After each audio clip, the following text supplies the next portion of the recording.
السلام عليكم ورحمة الله وبركاته. ازيكم يا حبايب قلبي؟ عاملين ايه؟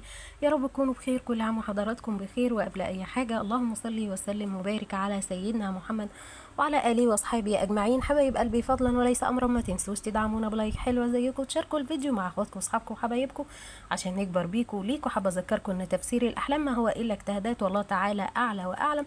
النهارده ان شاء الله هنقول مع بعض تفسير رؤيه اسم هناء في المنام للامام ابن سيرين. واسم هناء سواء كان مكتوب او مسموع او مقروء او في شخصيه اسمها هناء وانت تعرفيها او انت تعرفها، فده دايما بيدل على قدوم الخير والسعاده والبشرات الطيبه والافراح والمناسبات وكل الحاجات اللي بتؤدي للفرح والسعاده.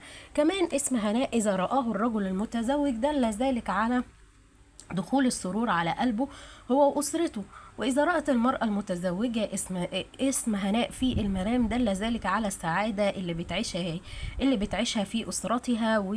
وكمان دخول أخبار مفرحة وسعيدة ليهم في القريب العاجل، وليكن نجاح أبنائهم مثلا، أو دخول زوجها في مشروع، أو ترقيه في العمل، وغيرها من المناسبات السعيدة، أو أفراح أولادها، والله تعالى أعلى وأعلم.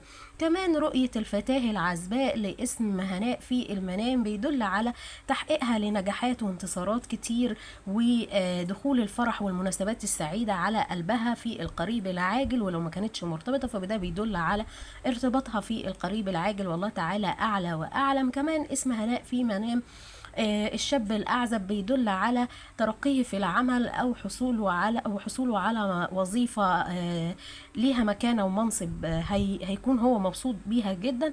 كمان رؤية اسم هناء في منام الشاب الأعزب بتدل على ارتباطه بفتاة هتدخل على قلبه السرور والسعادة، والله تعالى أعلى وأعلم.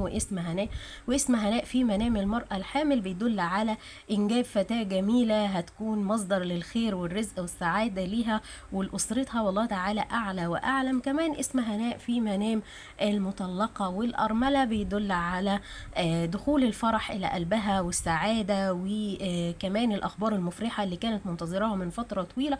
ولو كان ليها نية في الزواج فده بيدل على ارتباطها بشخص هيسعدها ويهنيها، وهيكون سند وعون ليها على الأيام الجاية. كمان اسم هناء في منام الطالب بتدل على نجاحه وتوفيقه، وسماعه الأخبار مفرحة هتبسطه جدا وهتسعده. كمان اسم هناء في منام في منام السجين بتدل على بشرى ليه بقرب خروجه، او اخبار مفرحه وسعيده هتصل اليه في القريب العاجل، والله تعالى اعلى واعلم. اشوفكم الفيديو الجاي على خير. دمتم في رعايه الله وامنه. السلام عليكم.